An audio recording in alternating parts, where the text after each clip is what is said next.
खून की प्यास पार्ट 2।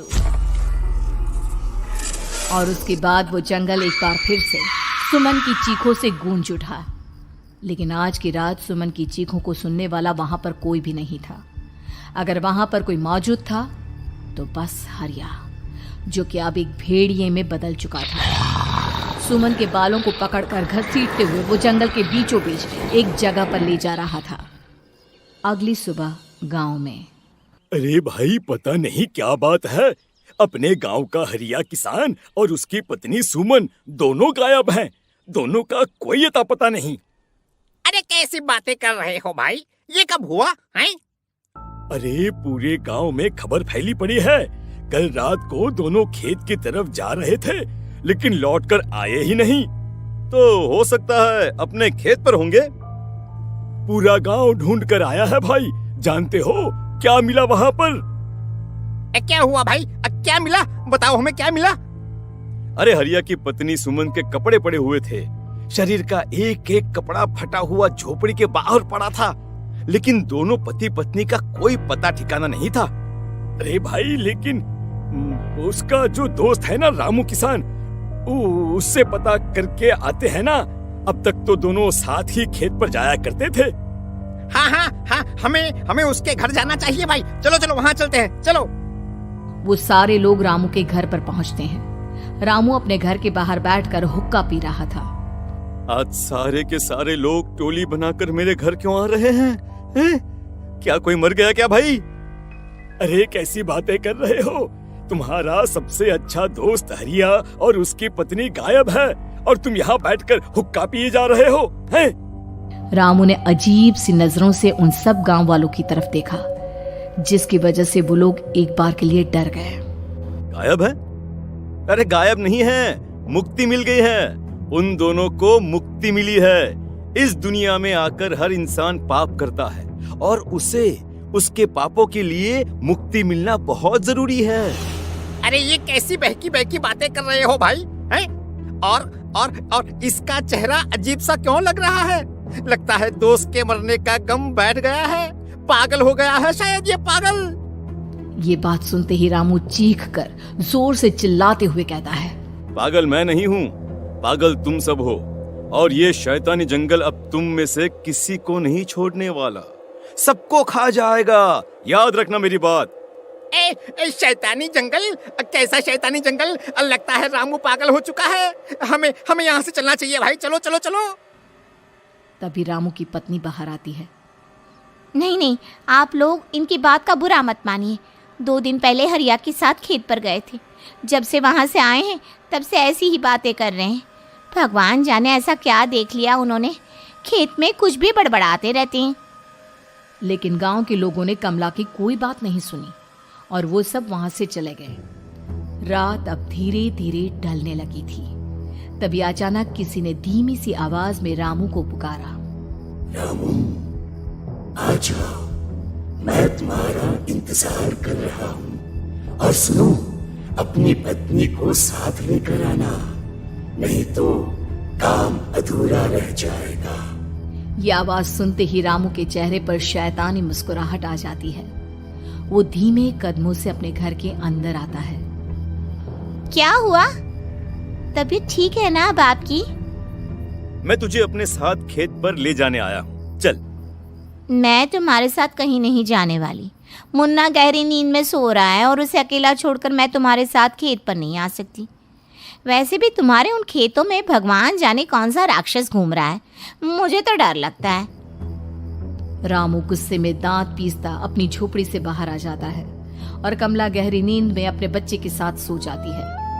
तभी अचानक रात को रामू की झोपड़ी के ऊपर एक साया वही गाना गुनगुनाते हुए घूमने लगता है जो हरिया के मोबाइल में बजा करता था। मैं मौत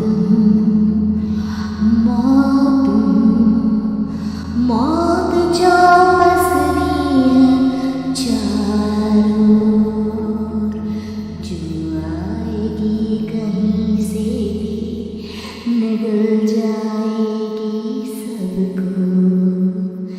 मैं मौत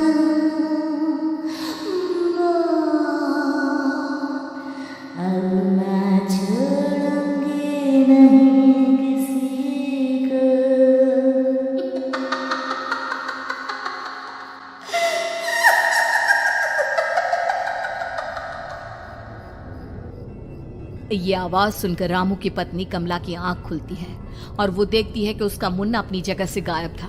कमला चीखते हुए बाहर दौड़ कर आती है। वहां पर उसने देखा कि रामू ने अपने बच्चे को झोपड़ी के बाहर एक पेड़ से उल्टा लटकाया हुआ था और उसका बच्चा चीख चीख कर रो रहा था।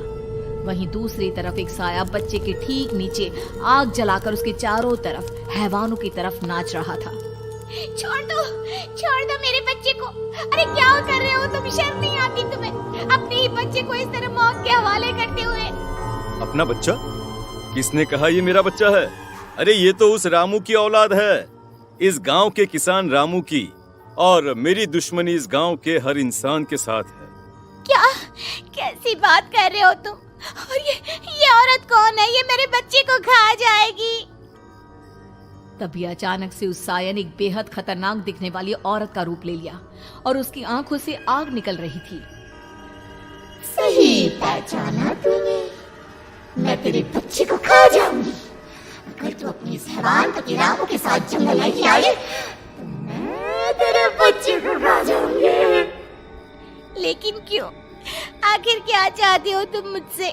मुझे जंगल क्यों ले जाना चाहती हो? औरत बुरी तरह से ठहाके मार मार कर जोर जोर से हंसने लगी और साथ में रामू भी। ये तो तुझे वहाँ चलने के बाद ही पता चलेगा ना। अगर तू नहीं आई तो थोड़ी देर में तेरा ये बच्चा आग में जलकर मर जाएगा। चल जल्दी। नहीं, मेरे बच्चे को छोड़ दो। तुम जहाँ कहोगे मैं तुम्हारे साथ चलने के लिए तैयार हूँ। और उसके बाद उस बच्चे को झोपड़ी में लिटाकर आगे आगे वो साया चल रहा था और उसके पीछे पीछे रामू अपनी पत्नी के बाल पकड़कर उसे घसीटते हुए जंगल की तरफ ले गया। जंगल में जाने के बाद, कितनी खूबसूरत हो तुम। आज की रात बस तुम और मैं एक दूसरे के साथ रहेंगे। मुझे तुमसे बहुत डर लग रहा है। तुम्हें क्या हो गया है? तुम तो बिल्कुल ठीक थे। वो होगा जो हमारे बीच होना चाहिए। तो आओ अपने आप को मेरे हवाले कर दो। कमला ने डर की वजह से अपनी दोनों आंखें कसकर बंद कर ली थी। रामू ने बुरी तरह से चीख कर कमला से कहा, आंखें खोलो अपनी और मेरी तरफ देखो। कमला ने जैसे ही अपनी आंखें खोली उसने देखा कि रामू एक खतरनाक खूनी हैवान में बदल चुका था। कौन हो तुम? जाने दो मुझे। क्या चाहते हो मुझसे? वही जो एक आदमी एक औरत से चाहता है। मैं तुम्हारा पति रामू नहीं, बल्कि इस जंगल का एक भेड़िया हूँ, और आज की रात तुम्हारे खून से अपनी प्यास बुझा जाऊं। और उसके बाद वो जंगल कमला की दर्दनाक चीखों से गूंज उठा। अगली सुबह कमला के कपड़े भी जंगल में उसी तरह पाए गए जैसे कि सुमन के पाए गए थे। इस घटना के बाद पूरे गांव में दहशत का माहौल था। अपने माँ बाप की मौत और गांव में हो रहे इस तरह की घटनाओं की खबर सुनकर किशन शहर से गांव लौट आया था। अपने माँ बाप की बेदर्द मौत की वजह से वो बहुत परेशान था। तभी अचानक उसे अपने घर में खाट के नीचे पड़ा हुआ वो मोबाइल फोन मिला जो उसने अपने पापा हरिया को गिफ्ट किया था। अरे कितने प्यार से पापा के लिए मोबाइल फोन लेकर आया था। इसे एक दिन भी काम में नहीं ले पाए। और आखिर कौन है जो गांव में इस तरह की हत्याएं कर रहा है? क्या है इन सब के पीछे? क्या है? मुझे पता करना ही होगा, वरना एक दिन पूरा का पूरा गांव खाली हो जाएगा। इस गांव में एक भी जिंदा इंसान नहीं बचेगा। गांव के लोगों की मदद करने के इरादे से किशन अपने गांव से दूर एक दूसरे गांव में बहुत बड़े तांत्रिक के पास मिलने के लिए गया। तांत्रिक बाबा, अब आप ही कुछ उपाय बता सकते हैं।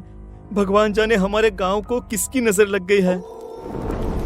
नजर नहीं लगी है, किसी ने तुम्हारे गांव को बद्दुआ दी है। किसी सताई हुई आत्मा का प्रकोप है और अब वो पूरे गांव में किसी को नहीं छोड़ेगी जब तक उसकी आत्मा को शांति नहीं मिल जाती। अरे लेकिन ऐसा कौन है बाबा? किसकी आत्मा है और कैसे मिलेगी उसे शांति? मौत है, मौत कहीं से भी आएगी और सबको निगल जाएगी। इससे बचने का सिर्फ एक ही उपाय है, लेकिन उस उपाय को करना आसान नहीं होगा। जो भी उस उपाय को करने की कोशिश करेगा उसकी जान जा सकती है। भले ही मेरी जान चली जाए, लेकिन मैं अपने गांव के लोगों की जान बचाने की पूरी कोशिश करूंगा बाबा। तो ठीक है, फिर अगली अमावस की रात जैसा मैं कहता हूँ वैसा ही करना। अमावस की रात तांत्रिक के बताए अनुसार किशन अपने साथ केरोसिन लेकर जंगल की तरफ चल पड़ा। उसके हाथ में देवी के मंदिर का सिंदूर भी था। किशन जंगल के बीचों बीच पहुंचा। ये देखकर उसकी आंखें फटी की फटी रह गई। वहां एक उबलते पानी का तालाब था और कई लोगों की लाश लटक रही थी। किशन के माँ बाप की लाश भी वहीं थी। माँ, बापू, क्या हो गया? ये क्या हो गया? तभी वहां पर एक औरत और आदमी आते हैं। उन्हें देखकर किशन चौंक जाता है। गोपाल काका, आपकी तो 5 साल पहले मौत हो गई थी। और निर्मला काकी, आप?